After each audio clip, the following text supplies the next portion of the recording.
What's up, Startup Hustle listeners? This is Andrew, your host for today's episode, founder Marknology, here with Kevin. March, we're going to have some fun today talking about Bitcoin, talking about the company Floating Point Group and kind of what that is. We were talking a little bit about that before the show. I'm trying to get a good wrap under what that is. We're going to have some fun digging into that and hopefully, be able to provide some insight to anyone interested in the Bitcoin or digital currency area. I refer to it as Bitcoin because that's how I know of it, but we're going to dig into some of what the other currencies are. Before we get started, shout out to our sponsor, Gusto. As a small business owner, paying and taking care of your team can be tough, especially now. So that's why Gusto built easy to use payroll, benefits, onboarding, HR tools. Our listeners on the Startup Hustle get 3 months for free at gusto.com/startup hustle. That's gusto.com/startup hustle. I've used Gusto for probably about a year now. I made the switch in 2019. Share a little bit more with you in that as we go on the show. Kevin, welcome to the show. Thanks so much for having me. I'm super excited to be here.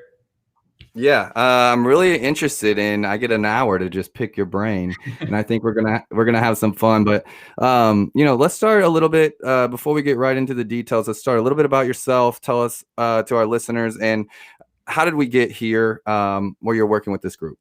Ooh, all right. So I'll go all the way back. Born and raised in Springfield, Missouri. Farm country, USA. Okay, I know what that is. Yeah. I live in New York now, but it's I'm always proud to represent Missouri. We gave the world a bunch of great things. Harry Truman, Brad Pitt, Budweiser. So I've no shame. Being in New York and on Wall Street and telling people where I'm from.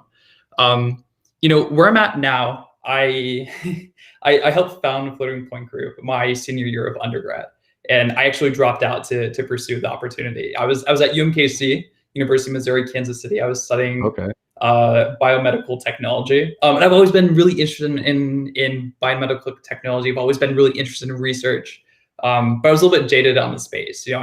I'm really convinced that all the work that biomedical researchers do is pretty labor intensive and going to be automated by computer scientists. So I really didn't want to go down that path. I didn't want to put myself into a place where I know in 5 years all the lab work that I'm doing is going to be replaced by someone who can code and smarter than me. But anyway, my senior year, a couple of my friends from up in Cambridge, Massachusetts, where I was researching at the time, they were like, "Hey man, let's get into this Bitcoin thing." I played around the equity markets. My co-founder John had played around the equity markets. He considered himself a part-time quantitative trader. So we got in and we started trading Bitcoin. And that's that was the premise that really got us to today. We founded Floating Point Group to solve problems that we had when we were trading Bitcoin for ourselves. That's the same thing as Marknology. I actually started in the networking and security space, hated working at a knock, which we might talk about a little bit later because of the similarities. But I was like, I don't want to just wait on problems to happen. I want to be proactive about solving them and creating things. And so that's why I really had to switch. Keep going. Yeah, I mean, so, I think. I guess I want to know, I'll get a little bit more specific about keep going. So I want to know, I think we need to break this down to low level, just because I know of a lot of people don't understand this and they're not going to listen if we don't talk to them in a way that really, really makes sense. I have this issue all the time talking about Amazon and just really trying to, as I've been working in that space and breaking down those problems, that's why I created Marknology. When you say we started trading Bitcoin, what does that mean? Ooh.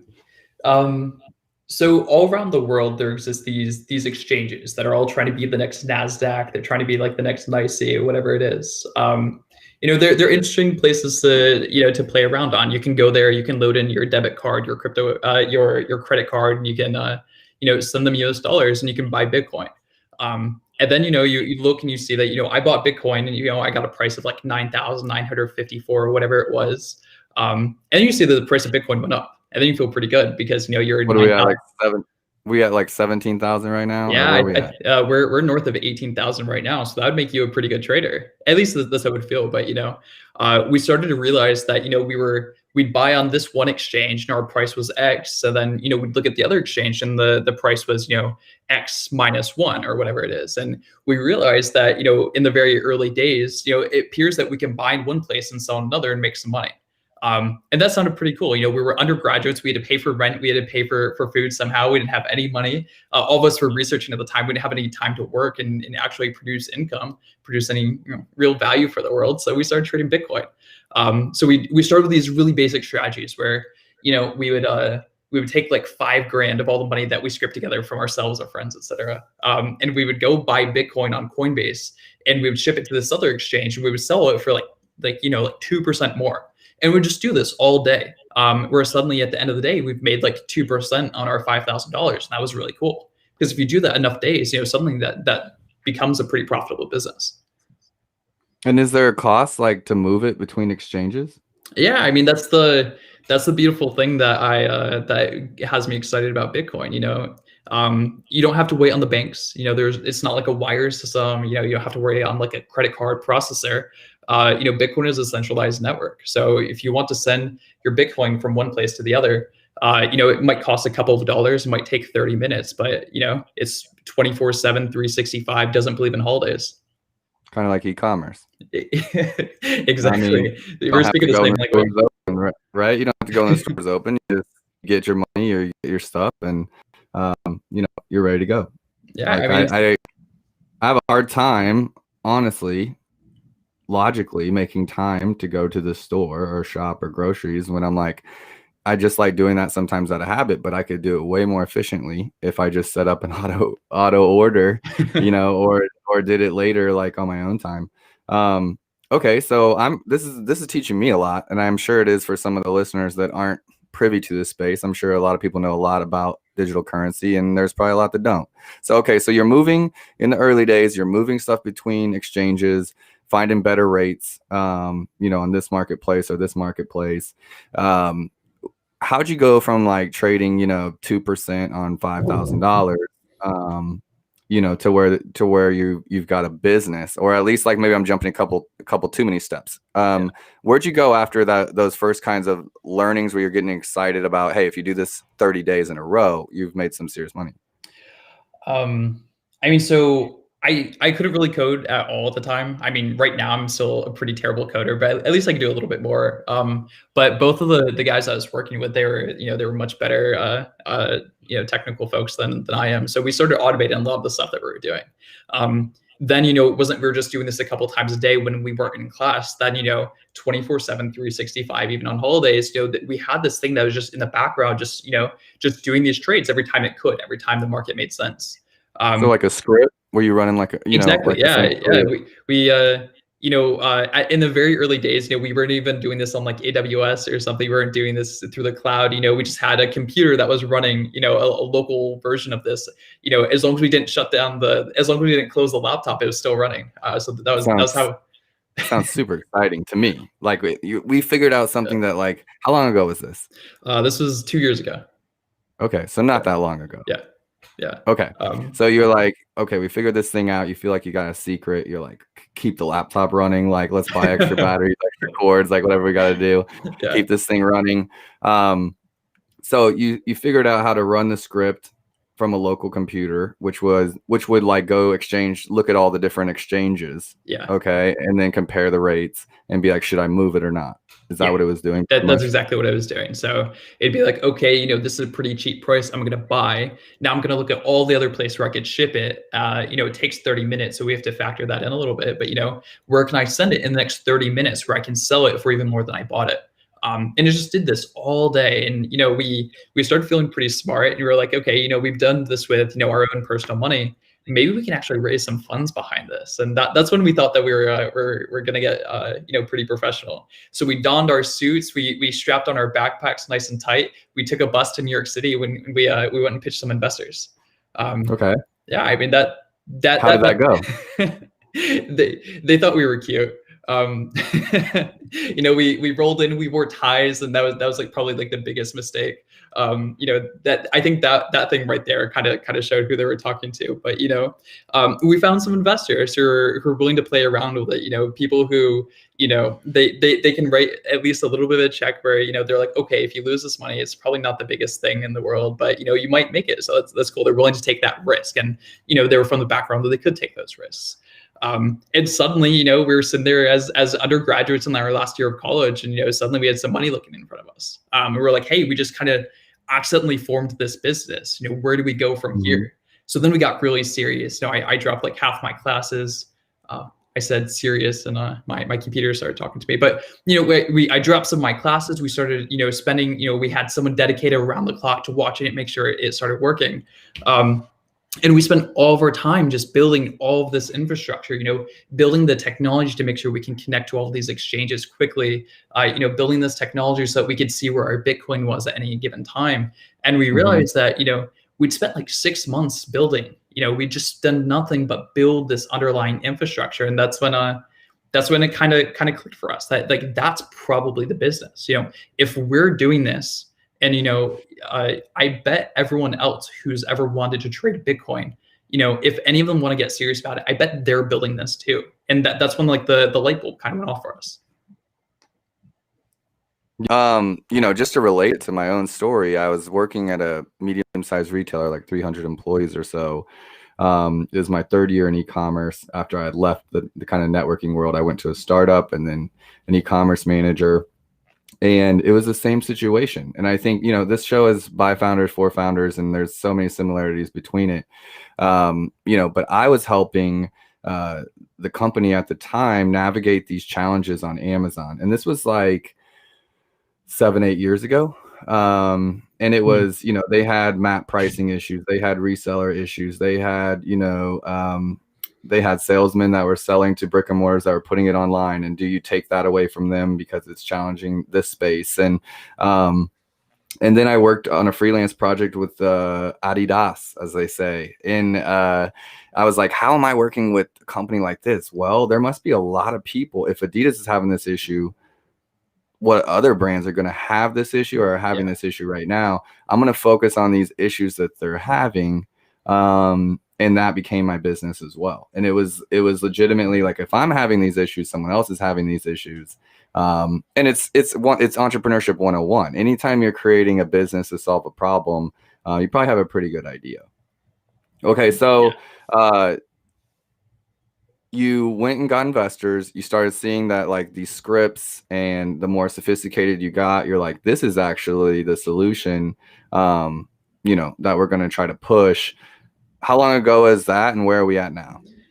So that was to put this in perspective, it was late 2017, late 2017, early 2018 that we're playing around with these scripts, and we're trading these cryptocurrencies. But I think like about halfway through 2018, that's when we really figured it out. We went and talked to a bunch of people who were doing the same thing, and then that's when it clicked. So the first thing that we did is we came to the conclusion that we didn't know anything about starting a business. We knew a lot of people that did, but we knew nothing. So we went through an accelerator, and that was honestly a hugely influential experience. So we stopped. Can I ask what the accelerator was? It's the MIT Delta V accelerator for companies founded by MIT students. Okay. It was New York based. It was awesome. They had us on Roosevelt Island. It was just, this beautiful space that they put us in. And the whole goal of the summer is just, either prove that your idea is good or quit while you're ahead. Don't waste any more time other than your summer, because you have so many valuable things that you could be doing. And we really took that to heart. We stopped writing code. We just went and we talked to, about as many people as we can, people who are in cryptocurrency trading, but people who weren't. We talked to all of the major Wall Street firms, hedge funds, asset managers, banks, brokers, exchanges, et cetera. We just want to know how this world works. And at the end of the summer, we walked away with a really strong idea. After hundreds of interviews, primary market research 101, we walked away with this really grandiose idea of what the future could look like for Bitcoin trading. And we knew where we were, and it was a really far ways away. And that's what we wanted to focus on. I think one major point here is, you were doing all this, you have a background in like, research, Yeah. and you're doing all this research, but you're also taking action at the same time, right? And it was the action that got you to the next level, even though you could have researched all day, right? You could Exactly. have researched Yeah. Bitcoin if you had never made moves and never wrote that first script and never moved to the second iteration and onto the third. So you're talking about like all these people you interviewed, and I did it quite a bit differently in regards to I didn't know of anyone doing what I was doing at that time. I couldn't find them. Like it was Yeah. just Elance or Upwork, and like that was it. Um, and I also didn't love asking for help. I think there was a difference in university levels probably and where you're at in the country and like who you're dealing with. It wasn't second nature for me to just like, this person wants to help me, this person wants to help me, or it didn't have those business connections. So it's very like, in some ways it was great because it was, I didn't have anyone telling me do it this way or do it this way or do it this way. But now I'm someone that like pays for coaching now. And like, I completely see that kind of mentorship differently. But I think that was really big, and you didn't even really harp on it, but it was this action for months or years. And then you get to this accelerator that probably brings intentionality around what you need to think about. And then going out there and asking people in the industry what was going on. Can we break that down just a little bit? Like Yeah. what would a meeting look like with an industry leader that you're like, Yeah. hey, I talk to you about, starting a firm or a group around helping people trade Bitcoin. Like, you have a company too, and I want to pick your brain. Like, how did that go down? So, I mean, it helped. There's so many disadvantages to starting a company while you're young. But here's the one really thing that's good. You can play the student card, and we played it as hard as anyone could possibly play it. So every single person we reached out to, we're like, hey, we're these young students. We're excited about the world. You have such a cool job. You have such a cool company. We'd love if you took a little bit of time, 20 minutes. We'll come to your office. We just love to learn about what you do. And everyone took that meeting. We had like a 98% response rate from, as high as you can go on the executive ladder. It was fantastic. So you tracked your response rate. Oh, absolutely. Yeah. I mean, we reached out to thousands of people. Us being researchers, us being quantitative, we wanted to see, like, okay, if we take this pitch, does it work? If we take this pitch, if it works. And the one that always worked was, just talk to them about like, real things, like we're students, we acknowledge we don't know the world. Teach us, help us, and maybe we'll do something interesting that you want to be involved in or that you want to watch from the sidelines. Maybe this is, an entertainment for you, but something we were able to get a lot of real value out of it. Americans with humility. Strange. I don't know. Strange. It was a different time. Yeah, I guess so. A couple years ago. No, but for real, I know that they, like, as someone that's grew up overseas and traveled, and this is home, but students abroad have a different kind of mindset, in that regard to being the student, and it's super cool you guys leverage that. I mean, I'm a mentor at UMKC. I also got a design thinking master's certificate from Springfield, Missouri State. Yeah, look at that. This year, so a little home. Near and dear. Same thing.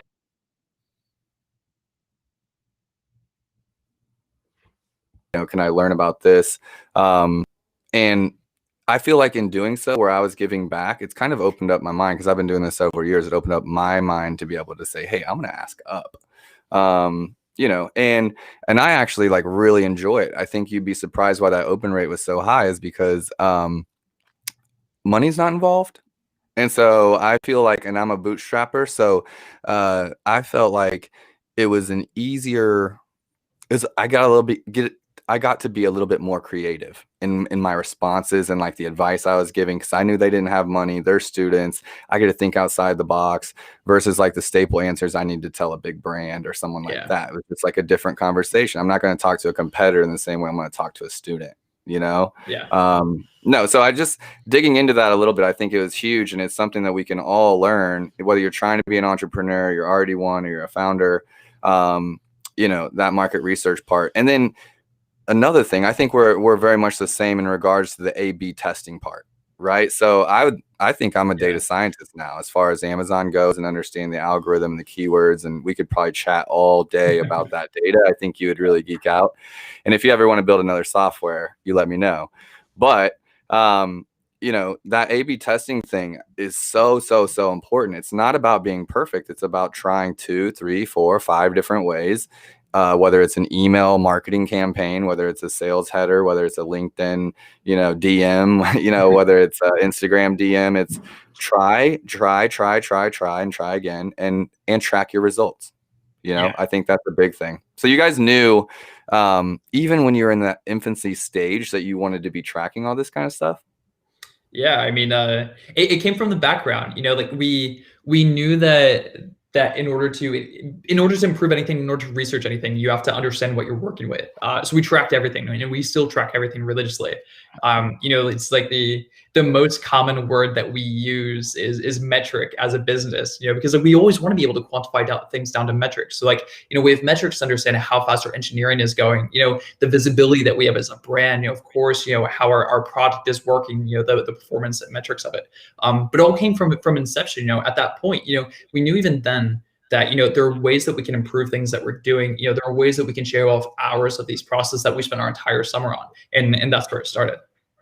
I love that. I feel like I've been working on that, maybe not completely in business, but like for me, that started out in entrepreneurship. It was like I wanted to improve my life. I wanted to improve my quality of life, and I've been making all these little enhancements that save me an hour. At first, it was I wanted to save 2 hours of driving in traffic.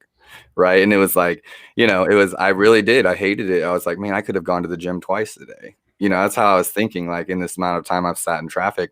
I didn't start documenting until much later. Did you get that was that from school, or was that from the accelerator that they really kind of hammered that in, or what would you attribute that to? I think it was, personally myself and my co-founder, John. I have two co-founders, John and Van, but specifically John, he and I have been best friends since we grew up together in Springfield, Missouri. He's there too. But this was both something that he and I did during undergrad. And we talked about this all the time. We used to track, like the price per calorie that we were spending on our diets to see if we could save money. I used to, and I still religiously track the amount of time that I sleep each night. I track like my weight over time, just because like it's nice to have data, because how can you make decisions? How can you make real world concrete decisions without any sort of data? You're just like winging it based off your gut, which, some people have done that really well, but like, I'm not one of those guys. I'm a researcher. I want to see numbers. I want to see data. I want to be able to crunch it, and I want to be able to use that to make real world decisions I'm really confident in. Yeah, especially around money. And someone in the Amazon space, I've really relied on data to, guide brands through the process. They have different ways of doing things. Like we're in a whole new world and a whole new arena. A lot of times when I'm working with a brand on Amazon, I need to completely shift their mindset, because we're in a different game. Yeah. It's a different game. And we don't have to guess if this photo or this photo, translates better to the customer. We can legitimately ask a poll. Yeah. We can test it, right? Like, and so because of that, it's been a mixture of how do I get myself in alignment so that my gut decisions are more on point, because at some point you have to make gut decisions, even if it's which one to test first, which could save you time, right? And then the other one is how do I get my data? Like I went to I asked what accelerator you went to, because I recently went to a Goldman Sachs 10K SB in Boston. And I know that you guys are based out of Massachusetts. So I was thinking, maybe they've had a lot of people come through there. It was really impactful for me. And one of the biggest things I took away was, kind of like dashboards. I don't want to say dashboards do it, but it was like, I'm amazing at tracking Amazon data. It's not the same inside my business. Yeah. Right. In regards to like, how do I take like our social media efforts and our, our web efforts and our Google Analytics and our like our time tracking and like my employees, all that kind of stuff. And how do we really know how everybody's doing? And it's been a journey for me since the beginning of the year to try to like solve for that solution. Okay, let's take it into, kind of what you guys are doing. So how does this like personality trait that, maybe you and your co-founders have had made your marketplace better, so to speak? Yeah. I mean, so I think it comes down to the fact that how we communicate with our customers and our partners. It comes back to that central question of how can you track this in a metric that makes sense, that clearly communicates a message. There's no point in having data if it's not used to clearly and concisely, communicate something that matters to the end user. And for us, the metric that we measured was how much can we improve like the price of a transaction, right?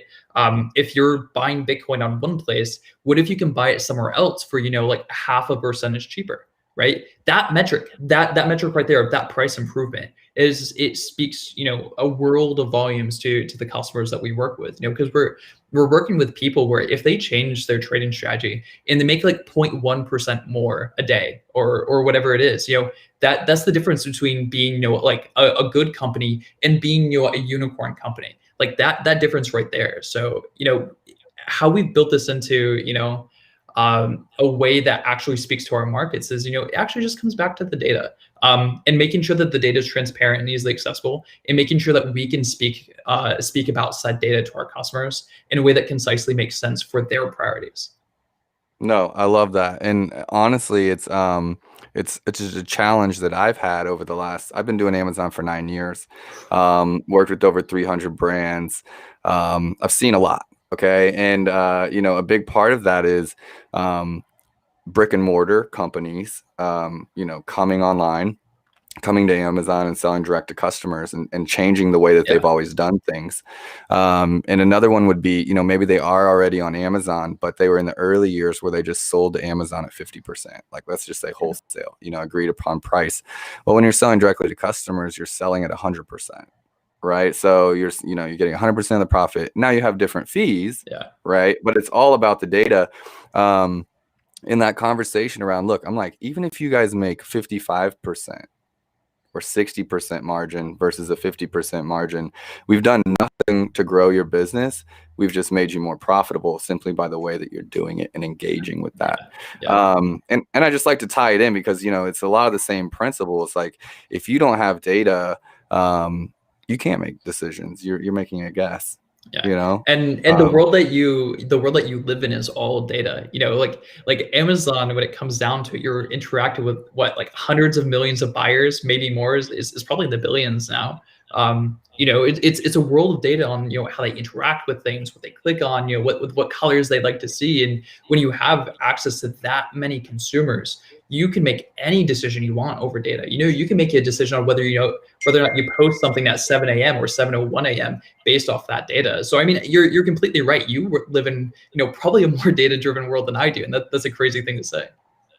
Yeah, and it's honestly exciting because at first I didn't know, and it was more of like, you need to come up with these creative ideas, like, to make this work on this platform. And it was like waiting on the brand to come up with these ideas and different things like that as I started working with smaller brands.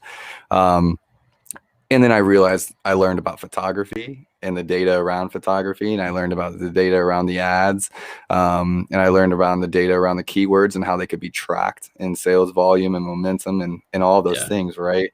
And for me, it was like a light bulb went off in my head because it was like, this is repeatable, right? And there's still like, it's a mixture of art and science in that regard.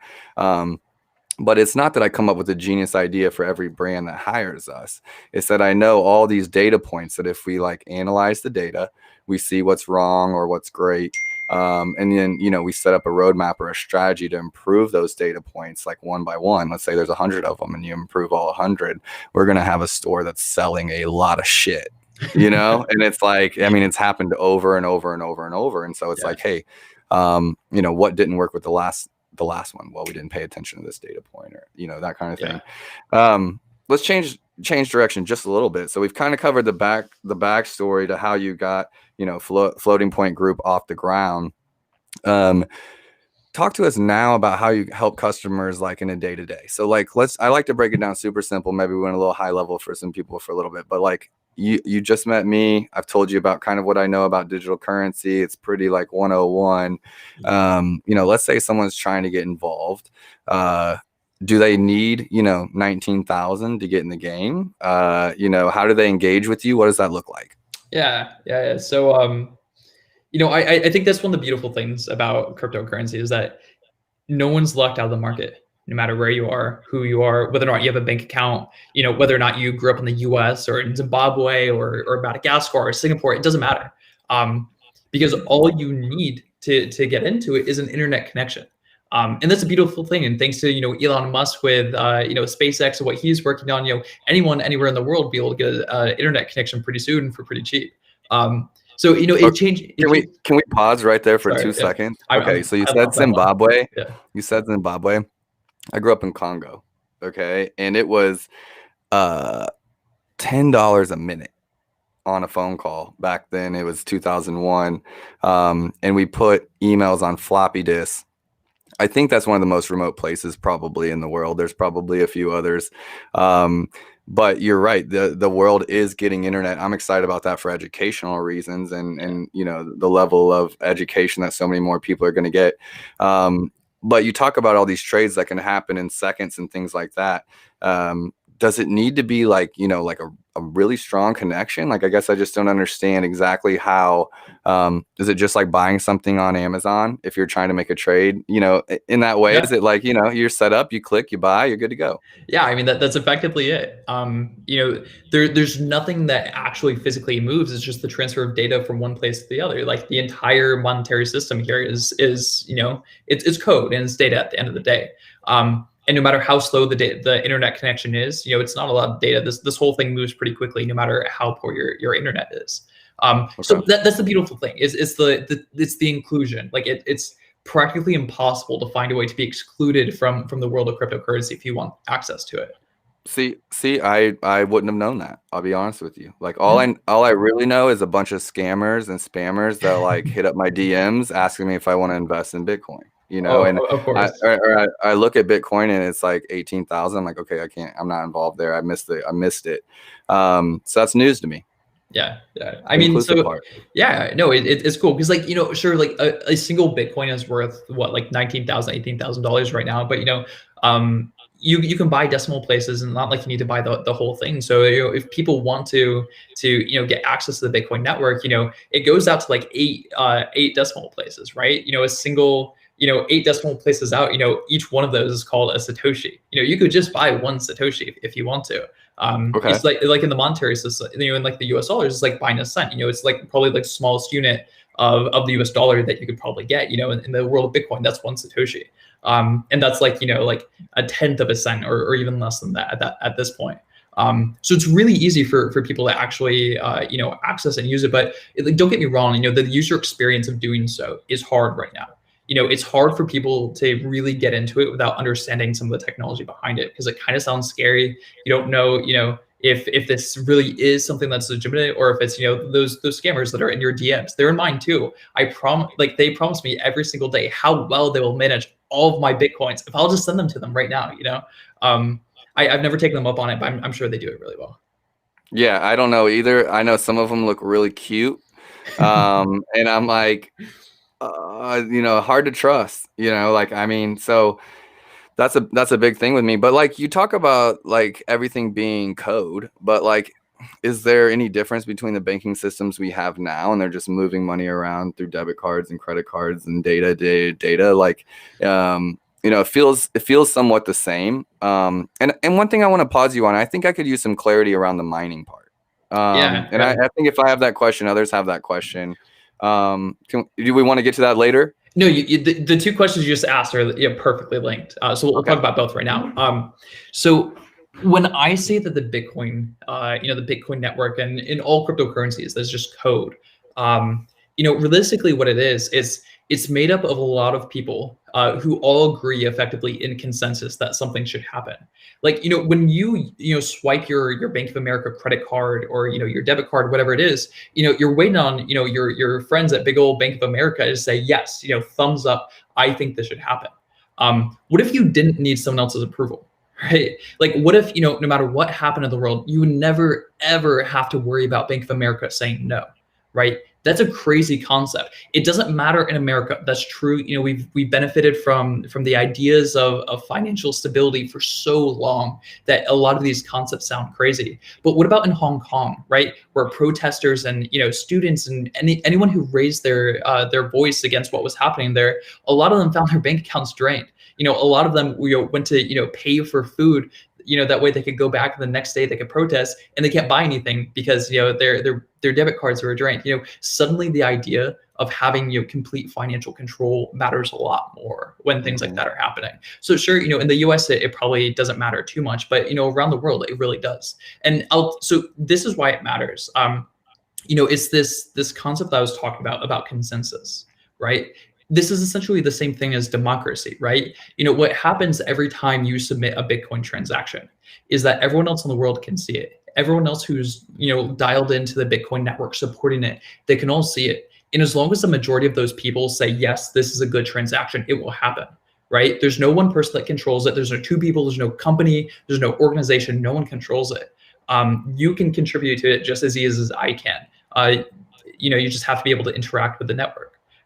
So it's this beautiful concept that no matter who you are around the world, you have an equal vote to everyone else does, and you get to approve or deny those transactions. Which means it's really, really, really hard to shut this down because you'd have to go find every single person in the world who believes in Bitcoin. You'd have to take away their internet access, and that's never going to happen. I like that. That's powerful stuff, I think. And as someone that's very passionate about those things, freedom, financial stability, These things sound very good to inclusion. me. Yeah. Yeah, as someone that's been around the world where we don't have all these freedoms, it's not that hard for me to believe or to imagine, Yeah. those things happening. And when you're talking about, Bank of America, needing to process that transaction, that was exactly what I did at a knock that I was telling you Exactly. about, that I was like, I hated this. I was like, this is where IT people go to die. Like, I'm leaving. I'm not going to die here. I'm not going to die here. And it was more money than I'd ever made at that time. And it was exactly that. It was watching a network. If the networks get overloaded, essentially you get denied at the register. It'd say timed out or whatever. And then, MasterCard, the company behind the credit cards, or, Visa and MasterCard, would stand in for Bank of America or Commerce or whoever you're using as a bank, and would process that transaction for you. And, in my mind, I can 100% see, well, like, what if that breaks? What if that next process breaks? Like, you just don't have money. You just like, you don't have access to that. You have someone telling you like, no, you can't get your funds in that way. That's kind of crazy to think about. Yeah, and I think that's one of the things that really got me interested in just the philosophy behind it. And of course, so many people who are in the world of Bitcoin, it's like a cult effectively, where all these people are shilling their, if you're not in it, you're not one of us, or you should just get out. That's not true. Like, don't get me wrong. I have a bank account. I love having my bank account. I have a credit card. I swipe that thing daily, maybe a little bit less. I'm pretty frugal, but you get the picture, right? Like, I still believe in the financial realm, but I believe in insurance, and I believe in managing my risk. And I'll tell you what, the Bitcoin that I have, this is insurance against the world going crazy, right? It's a really interesting concept that these two things are probably inversely correlated. If the whole world does well and everyone comes together in harmony and unity and prosperity, then Bitcoin probably won't matter that much. But what if it doesn't happen like that, right? That's where Bitcoin comes in, and that's why I really want to make sure that we have this layer of financial stability around the world. It's an insurance policy, effectively, for the world to continue to be able to operate. That's definitely where my interest in it comes, is, as I'm building my multiple businesses, and like, my like acceptance for risk is very high right now. Knowing like, where I want to be with those things and what I want to invest in, and, whether it's real estate, whether it's Bitcoin, it's the market. I've started digging in. I've started listening to podcasts. So I was super excited to get you on the show today to just kind of ask some of these basic questions, that I think a lot of people have. Can we talk just a little bit more about the mining? Like, I guess I just don't understand that part. And because it seems like there's money made in trading and there's money made in mining. Yeah. So, I mean, step one of mining, you have your pick. I'm kidding. The process of mining is that consensus, right? Okay. Every time I do the work to make sure that I can approve someone else's transaction, I enter myself in effectively for a raffle. Everyone who contributes to figuring out if these transactions are real or if they're fake, they might win the block reward. You might get paid in Bitcoin for doing that work. Now, the process Okay. of mining for Bitcoin, it's based on a concept of doing work, right? And one way that you can quantifiably do work is that you can solve math problems. This is a type of work that computers really understand. You understand that doing this sort of math problem is very computationally difficult. So if you've solved this problem, it proves that you did the work necessary for verifying this transaction. And the idea here is that you can quantify the voting power that people have, right? So it's not just one person with one computer. They can have an unlimited amount of votes of effectively which transactions are good and which transactions are bad. The process of doing these math problems democratizes it, where effectively it's probably impossible that you're going to have enough CPU on your own to go against all of the other people who are supporting the blockchain network. Is supporting the Bitcoin blockchain. So in the process of doing these math problems, it's effectively wasted work. But what it does, it simply proves that you've dedicated the resources to verifying the transaction. So Yeah. what does that look like? I guess I'm just imagining like 2 + 2 is 4. Like, like so okay, so you're verifying someone's trade. Like, how do you have any right to say, like, whether me and my dad like trade a coin, or a part of a coin? What math problem arises for you that you need to solve that says, yes, this is done because you've been validated that you did? Explain this to Yeah. like a common person. I don't understand. Yeah. So So you here's the say, like, nice I'm gonna thing be a about miner. I'm gonna be a yeah. miner, and I get plugged in. Someone like you plugs me in. You're like, look, I'm gonna show you how to process transactions, and you're not gonna invest any money, but you're gonna do these problems. If you get enough raffles, like, you'll eventually start collecting some coin, and Yeah. then you're working for money. So what does that look like? And what do I do at the computer? Like, do I just allocate resources for my computer to do work for me, or am I physically doing it? So it's your computer doing the work. So what you're doing is you're effectively locking up your computing power to just solve these problems all day, every day. And the problems themselves don't really matter. It's this crazy cryptographic problem where you have to guess like the right like 16-digit number, and whoever guesses that number correctly, whoever does that problem and ends up with like the right number, the right string, they're the person who gets it right. But the thing that they're verifying here, here's a really interesting concept I don't think we touched on before. Because this blockchain network, because anyone can access it, anyone can read the data. There's absolute transparency into who has what money.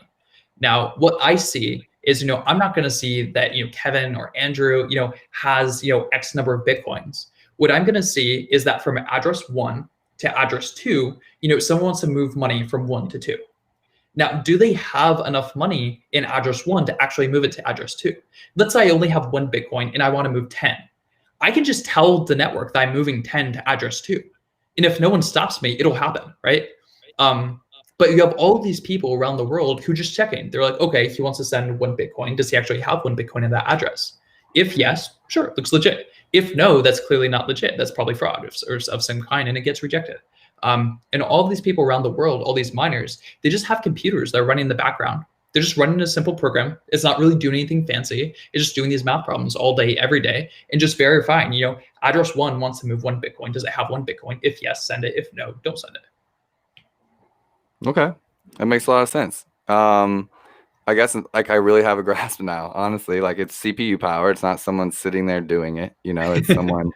And then, if you're the one that guesses a 16-digit code, or your computer is the one that guesses it, you get a commission for the sale, so to speak. Effectively, And yeah.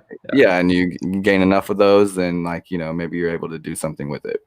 Okay, so you didn't get into that, even though you're all about the data, because that just wasn't like of interest to you, or you didn't understand that wasn't the first thing you learned? So it's a really interesting thing. That's actually my co-founder Van. That's how we got into the space. So way back in the day, in like 2014, which for me feels like way back in the day. He went around campus and he set up a few miners on university property, and he would just he plugs in these computers. They go to town. He doesn't need anything from the computers. All they do is sit there all day, every day, doing these transactions, and eventually one of them might get it right and might make some Bitcoin.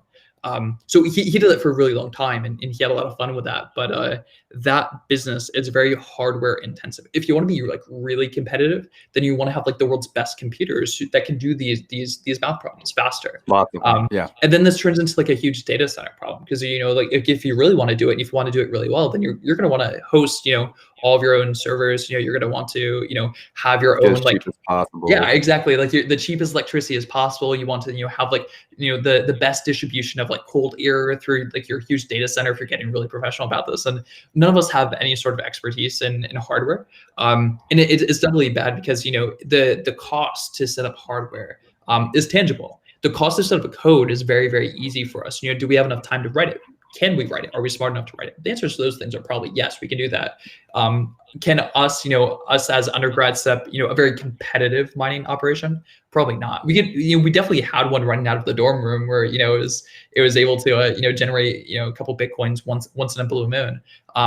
But we really didn't see that being the path to which, we went, being 22-year-old entrepreneurs to building $1 billion business. We really didn't see that path there.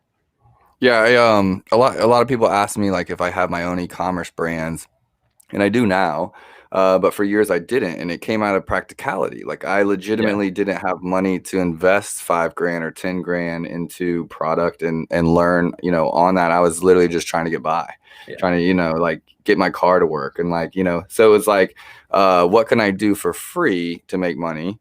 Which was my, give my time, not necessarily like my resources. And so for that, it was like, look, I've spent a crap ton of time learning how to solve these problems.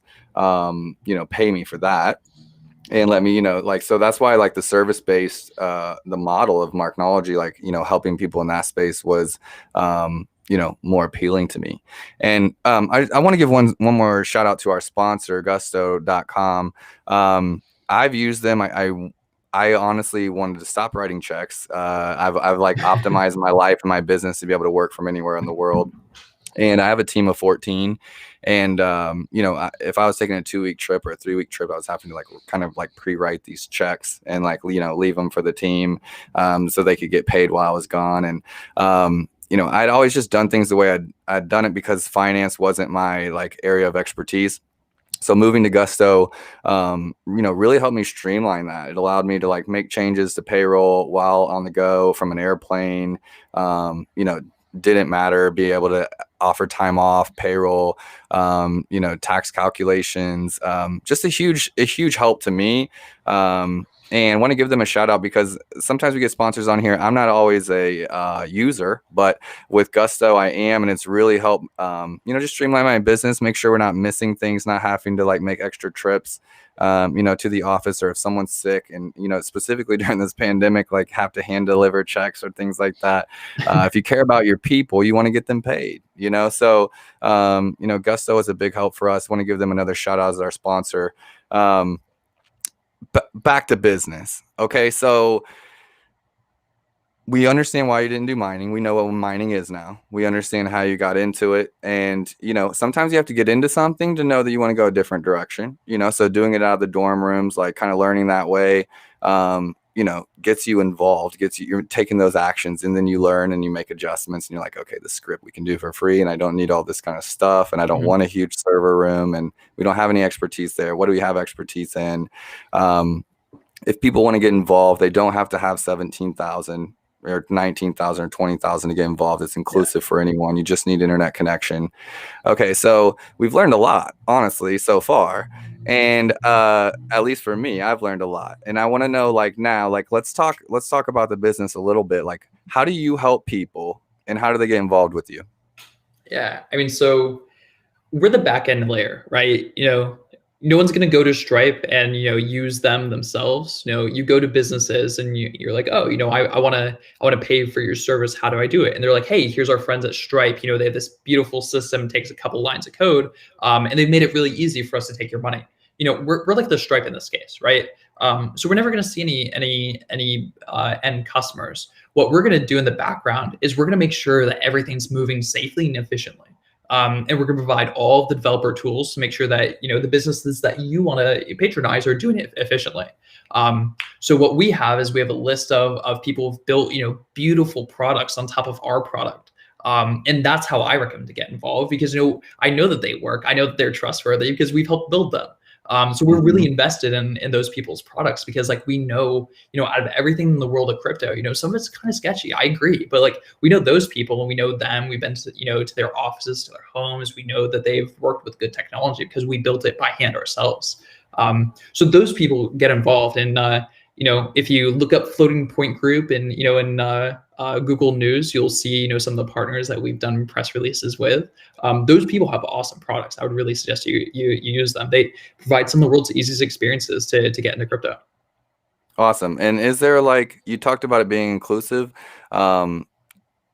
Is it truly like anybody that's like looking to invest? Is there kind of a minimum to get involved with? All those companies probably have their own stipulations to getting involved or investing with them. And if that's the case, just let me know. I just think as we go into 2021, this is just going to continue to grow. Like, we're both in spaces that aren't going anywhere. They're going to continue to grow. And I guess that's where I was when I got into real estate. I thought, I needed $10, $15, $20,000 to get started, on my first home. That wasn't the case. I think I bought my first 2-bedroom, 1-bath house for I put $3,500 down, and so in my mind, it'd always been like just this large number to get involved. It's not the case. You're absolutely right. The groups that we work with, have higher numbers on these things. But if you want to talk about inclusivity, if you have $5, $10, you can go on some of these businesses and you can buy, your first, partial Bitcoin. You can go on Coinbase, and Coinbase has, probably the world's easiest experience for this. You can hook up your debit card. You can spend $5, and you don't have to worry about it after that. Your Bitcoin is just there. It'll never go away from you. And suddenly, you have a little bit of exposure. The bigger you get, the more sophisticated it becomes. But at the end of the day, it's as easy as that. There are places around the U.S. and around the world where it's an actual physical ATM that you can find on the street, and you can go and stick in a $5 bill, and it'll spit out $5 worth of Bitcoin.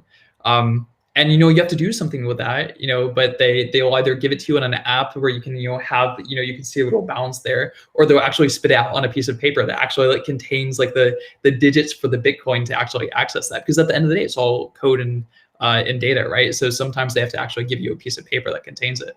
Long story short, the barriers to entry here are as low as they can possibly be. I love it. You said Coinbase, right? Yeah.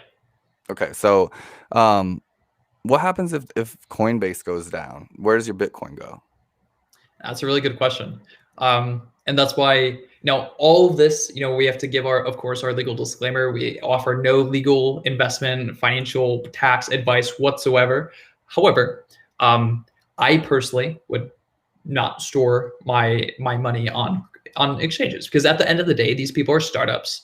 Now they're much more, they're large, very successful startups by this point. But at the end of the day, it might be difficult if Coinbase goes out of business tomorrow. I actually don't know what to tell you. That's the critical risk that my business faces as well. And we're working with people who have a lot of money that would potentially be at risk if that happens. So there are lots of ways to hold your Bitcoin yourself. You can do the really radical ways where you just memorize that number and you just pray to God that you never forget it.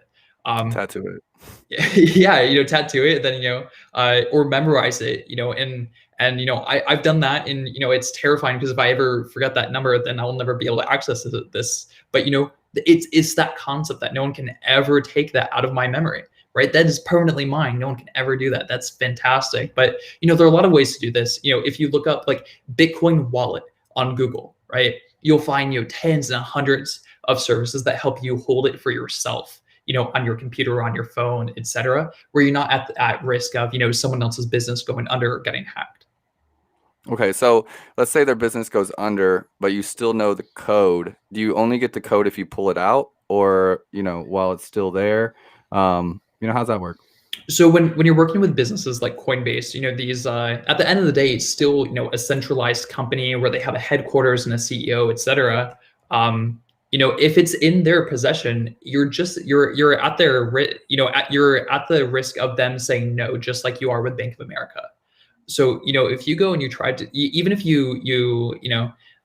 when you bought that Bitcoin, you knew the code that was associated with it. When you sent it to someone else, for example, Coinbase, you no longer have that the access to the wallet where it was at. You no longer know that code. So the issue is if it's just sitting there, controlled by someone else, you're at risk of a centralized point of failure, just like the problems that I was talking about with the U.S. financial system. So there are a lot of benefits to holding it yourself. It is dangerous. It is hard. What if you lose like your USB drive where you're storing the code for it, right? That happens. There are crazy stories about it. So don't put your life savings into it, please, dear God, right? Don't put your life savings on a USB drive. But if you have $1,000 there or something where it's safe and it's outside the rest of the world, there's your insurance. Yeah. No, I just these are real practical questions, and maybe not the questions you always get into, but for me, No, I love it. awesome. Like, I just think it brings a lot of education to the space, and I give out so much value and so much content, like for free around Amazon because I'm just so passionate about it, and I want people to really know. No, like, I get it that Jeff is a billionaire, 10 times over, 100 million times over, but we help local businesses. We help small businesses all day, every day. Grow, hire people, get national exposure, insurance for them to not just be in their little store that got closed down by the pandemic, but be online. And there's a lot of things that Amazon has done for businesses that people just have no idea about. They have kind of fear around it, or they lack knowledge.